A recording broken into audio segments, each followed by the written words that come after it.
Investigación. Metodología. Conceptos. Síntesis.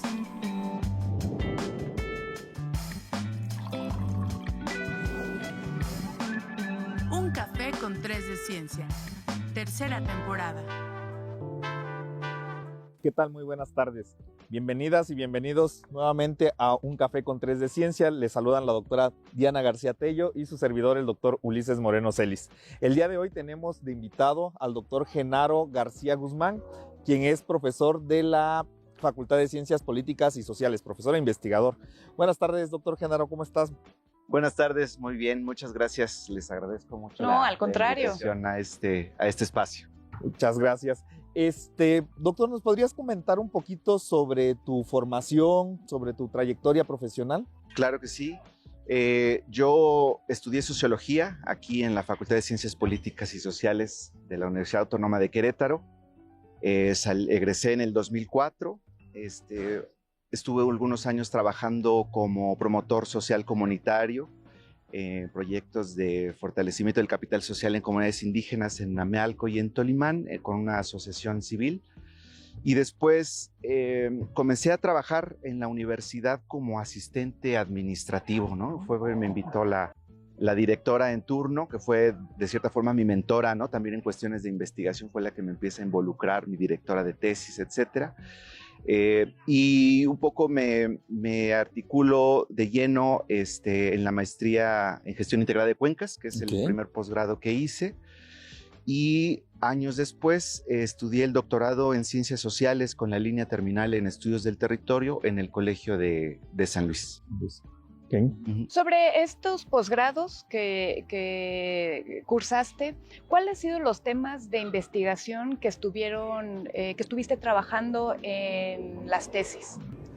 Ya, de entrada, creo que mi primer acercamiento y un poco la idea de perderle el miedo a la investigación fue en primer momento mi primera experiencia con la tesis de licenciatura, que tuve la oportunidad de tener una beca en un proyecto del CIESAS Golfo sobre proyectos de desarrollo en el Istmo de Tehuantepec. Entonces pude irme un par de años a hacer la tesis de licenciatura becado, hacer trabajo de campo, y eso, los temas que yo trabajaba en ese momento, que empecé a trabajar, eran cuestiones del proceso de urbanización, acción colectiva, movimiento urbano popular en esta región de Oaxaca. Y después, cuando regreso a Querétaro, yo estaba como buscando una cuestión que me acercara a temas más interdisciplinarios, ¿no? Más cercanas a las problemáticas del territorio, pero también vistas desde la óptica que dan a veces las ciencias naturales. Y entonces me meto a la maestría en gestión integrada de cuencas y ahí descubro o complemento, ¿no? De cierta forma, las cuestiones que tienen que ver con los procesos de urbanización relacionados al medio ambiente. Y es ahí donde descubro un poco la temática del agua, ¿no? Que es un poco lo que he estado trabajando en los últimos años. Y me da creo yo, no sé si sólida, ¿no? Pero por lo menos sí de forma introductoria, una mirada sobre las problemáticas del territorio desde la complejidad, ¿no? De los enfoques que pueden aportar otras disciplinas. Pero ahí me centro más en la cuestión de la relación entre sociedad-naturaleza, sociedad-agua, ¿no? Pero más en ámbitos rurales ahí en la maestría. Y después en el doctorado, yo quiero seguir como profundizando, ¿no? en este ámbito, en este campo disciplinar, y me acerco al doctorado en ciencias sociales porque ahí había un grupo de investigadoras sólido, ¿no? Con temas, ¿no? de vanguardia que a mí me interesaban mucho, que se enfocaban en la cuestión de la relación entre agua y sociedad, ¿no? Entonces es un poco como lo que trabajé en el doctorado. Me centro una vez más en la zona metropolitana de Querétaro, y en específico lo que yo trabajé en esa última tesis fue el proceso de urbanización, ¿no? De la propia de Querétaro, de la zona metropolitana, y la relación que tenía este proceso con el acaparamiento del agua, ¿no? Lo que estaba ahora en boga de la cuestión de la privatización, ¿no? el surgimiento de concesiones privadas y sobre todo los efectos que eso tiene, ¿no?, en poblaciones que son despojadas, ¿no? Los temas que trabajaste en la tesis han tenido varias aristas también, aristas donde las fronteras de nuestras propias disciplinas o primeras formaciones pues van coqueteando con otras disciplinas. ¿Qué significa o qué significó el trabajar con la interdisciplina? Pues yo creo que es una ventana al mundo, ¿no? O sea, la verdad es que de salir de una licenciatura enfocada netamente en lo social, el empezar a comprender que el mundo es más complejo que eso, ¿no? Y que somos seres y entes con una estructura mucho más compleja que a veces la sociología no alcanza, ¿no?, a dar explicaciones tan sofisticadas, ¿no? Entonces eso para mí fue un aprendizaje en términos de poder abrir un poco la mente, poder abrir la escucha, ¿no?, para lo que tienen que decir otras disciplinas que no son, ¿no?, no forman parte de mi historia, ¿no?, de mi propia formación, y que tienen algo bien interesante que decir, ¿no? Entonces yo creo que es una cuestión de, por lo menos en mi caso, de fascinación por el conocimiento, ¿no?, de fascinación por entrever las relaciones que existen en la realidad, en el mundo de lo social, y que me cayó un poco, es un poco estresante también, ¿no?, porque al principio, sobre todo en la maestría, yo recuerdo sesiones que tuve sobre edafología, ¿no?, que se me eran muy complicadas para mí, era un lenguaje que no dominaba y por más que estudiaba me costaba mucho trabajo entenderlas. Hasta que me cayó el 20, ¿no?, pues justamente por los profesores y profesoras que tuve, de que no era necesario abarcar, digamos, todas las aristas del conocimiento, sino más bien tener las bases para poder mapearlas, Sí, ¿no?, claro. para poder en un momento dado hablarle a quien sabe, ¿no? Sí. Y creo que eso bajó un poco el estrés, ¿no? Porque sí es abrumante, Claro. ¿no? Es abrumador la cuestión de cómo el mundo tiene esas relaciones y cómo estamos siempre limitados, ¿no?, por nuestras propias herramientas. Y que además, complementando esta parte, claro, el ir cruzando o conociendo temas que sí son inhóspitos, digamos, para nuestras formaciones, como esta parte de los suelos, la tierra, cosas que no dominamos, pero que al fin y al cabo, y más en este tenor de los temas que posteriormente nos vas a platicar, tienen que ver con toda la relación del espacio, ¿no? Claro. Y que juegan con las dinámicas sociales y culturales. ¿Bien? Pues, Exactamente. ¿Actualmente en qué programas de estudio participas? Estoy aquí de planta en la Facultad de Ciencias Políticas y Sociales, doy clases en área básica, que es el área interdisciplinar que comparten todos los programas, que son los primeros 2 semestres, en la licenciatura en Sociología, en la licenciatura en Desarrollo Local, que está en el campus Amealco, y en la Facultad de Ciencias Naturales trabajo también, colaboro desde la primera generación en Geografía Ambiental, en la propia maestría en Gestión Integrada de Cuencas.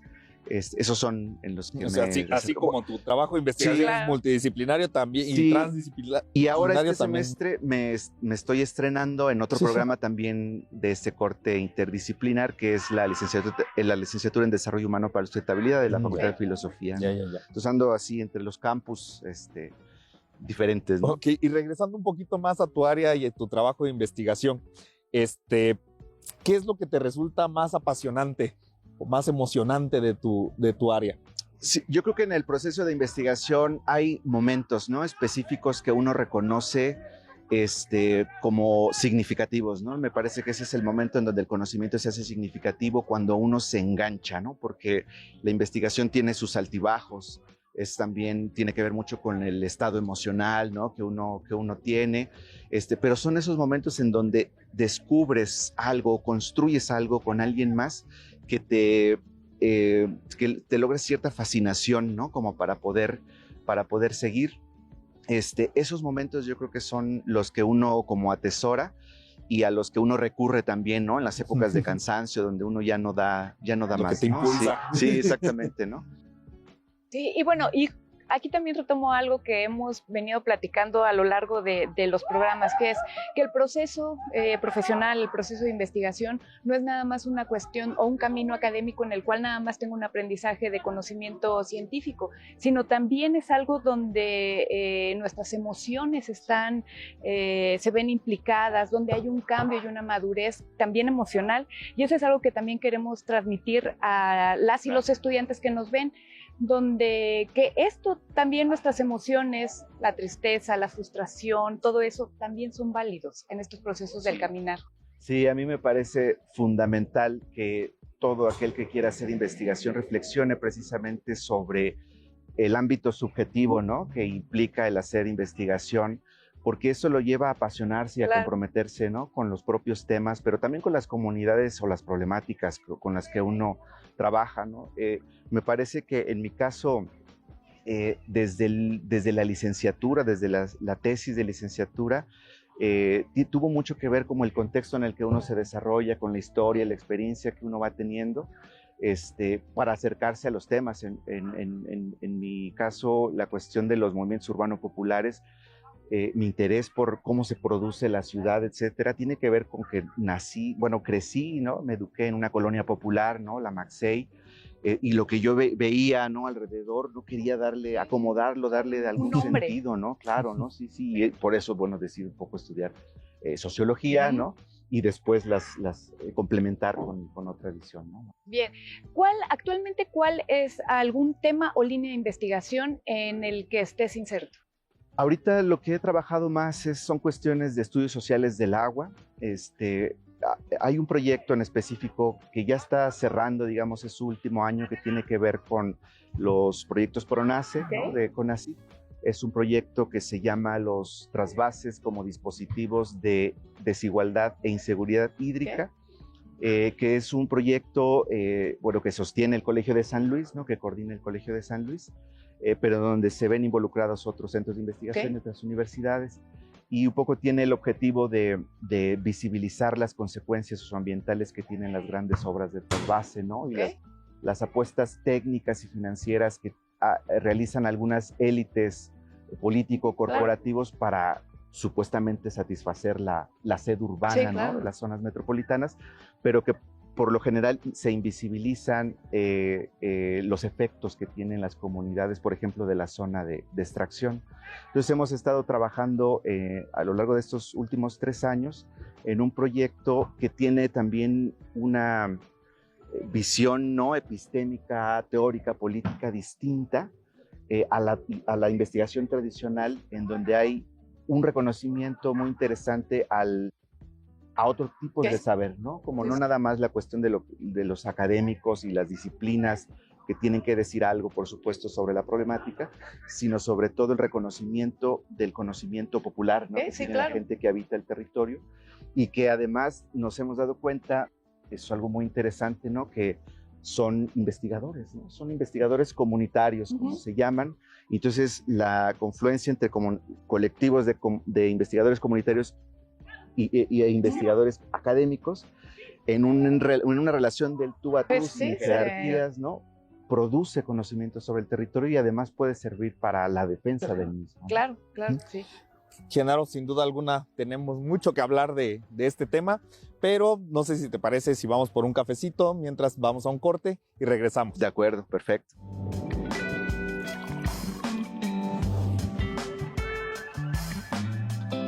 Un café con 3 de ciencia.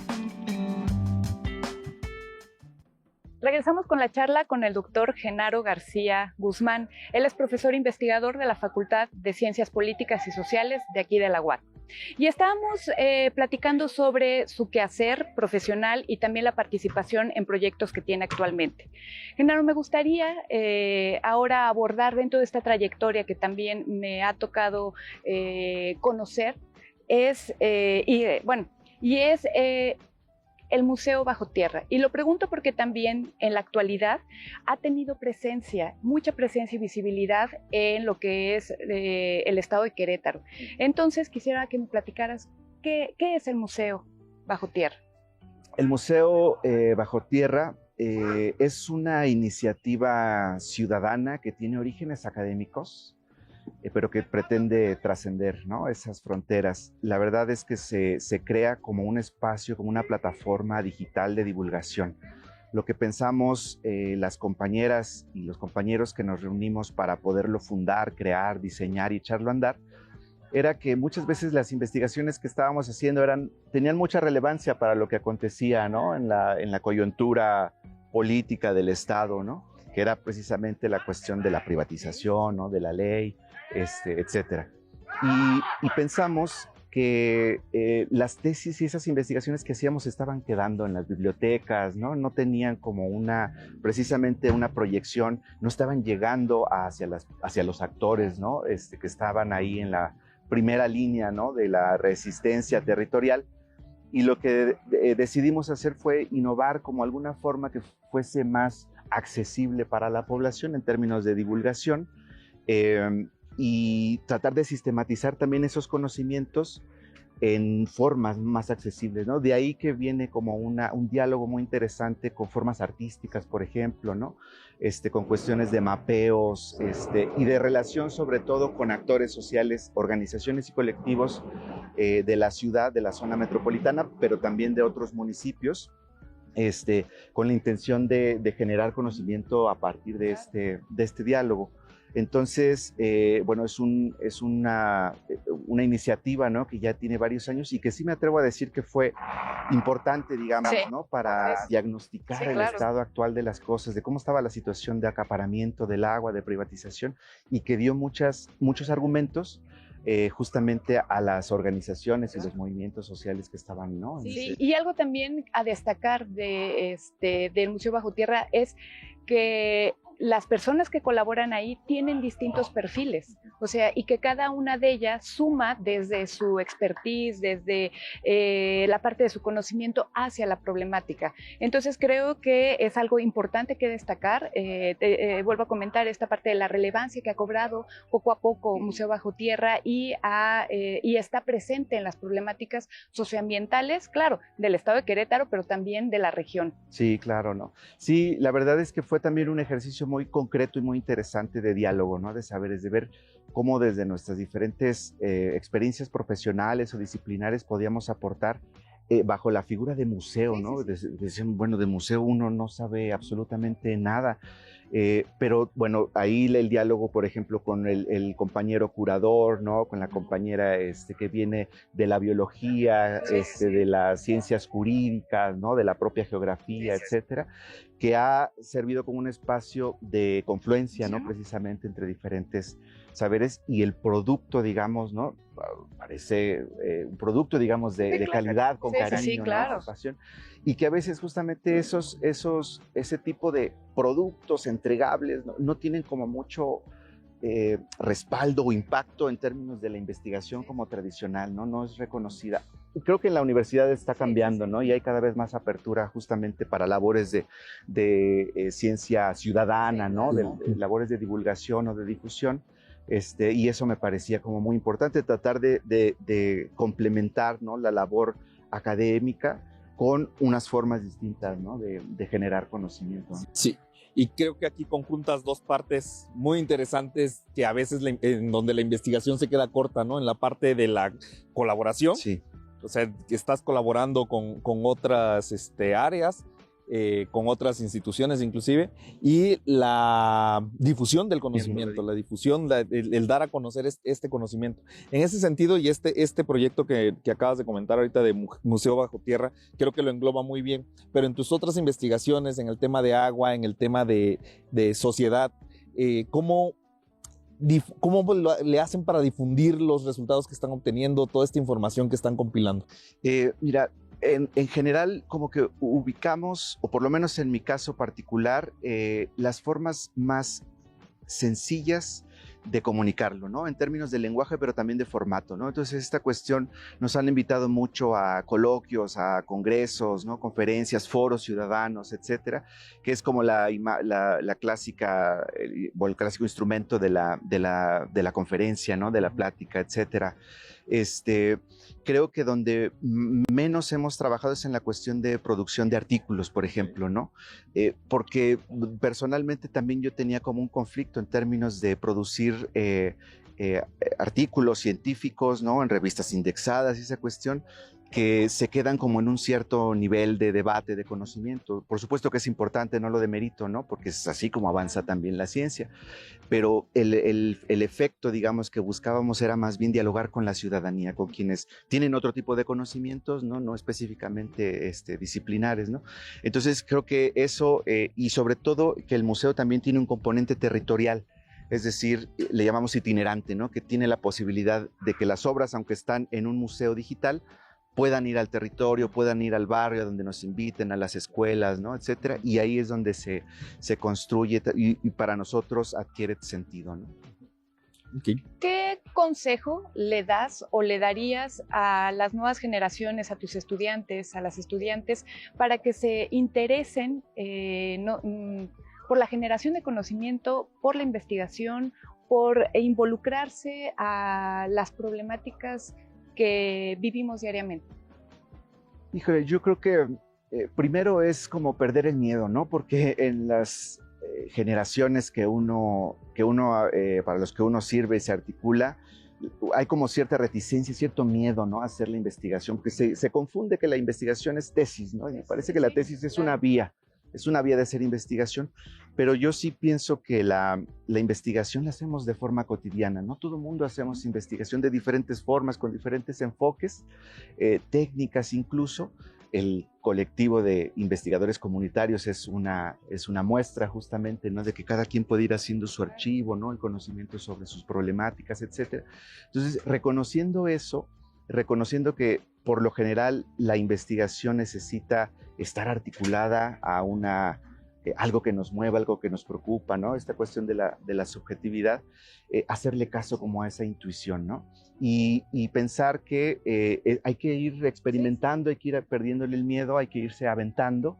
Obviamente pegarse, creo yo que es importante, a los investigadores e investigadoras, ¿no? Profesores que han hecho, que tienen experiencia o que son considerados especialistas en algún tema, porque de ahí se aprende mucho también, ¿no? Y eso, ¿no? Yo creo que sería muy interesante como el llevar la investigación a la vida cotidiana para hacerlo, ¿no? Significativo. Sí. Hay una sección obligada en Un Café con Tres de Ciencia, y en es donde les invitamos a que nos compartan alguna anécdota. Puede ser chusca, puede ser triste, puede ser emocionante, que hayan pasado, ya sea durante su periodo de formación, en algún proyecto, alguna anécdota que podamos compartir y que se pueda decir que es memorable, ¿no? Que haya influido. Sí, pues vea, cada proyecto, cada aventura en la investigación lleva sus anécdotas, ¿no? Sobre todo cuando uno hace trabajo de campo y por periodos también largos, ¿no? En particular, ahorita se me viene a la mente uno que fue muy importante para mí, porque ahí es donde el concepto se concretiza, ¿no? Y encuentras un ejemplo en la realidad que te hace entenderlo cabalmente. Y es un proyecto que hicimos en la Sierra Gorda, también entre diferentes disciplinas, en donde estábamos mapeando en un tramo del río Santa María, como las diferentes percepciones, conceptualizaciones que tiene la gente del agua y del río en específico. Entonces estuvimos viajando, no navegando pues, pero sí viajando a lo largo del tramo, y nos encontramos justamente con formas distintas, ¿no? de relacionarse y de conceptualizar y de significar la naturaleza. Desde un lado estaba la agroindustria, ¿no? Que veía el agua y el río como un insumo a la economía productivo, ¿no? Que era necesario, ¿no? Para exportar, etc. Pero cuando llegamos a la comunidad Xioí, Opame, que tienen una concepción totalmente distinta, ¿no? De lo que es el agua, de lo que es el río, ellos nos decían que el río es una entidad, ¿no? Que tiene temperamento, que tiene sentido del humor, y que cuando lo tratas bien y le bailas, le haces los ritos, etcétera, te trata bien, ¿no? Pero cuando lo descuidas, cuando lo desvías, ¿no? Cuando lo acaparas, entonces el río se vuelve colérico, ¿no? Y entonces manda avenidas, ¿no? Rocas, árboles, no se puede dar la vida cotidiana, ya no es el espacio para compartir el tiempo libre, para bañarse, para pescar, etc.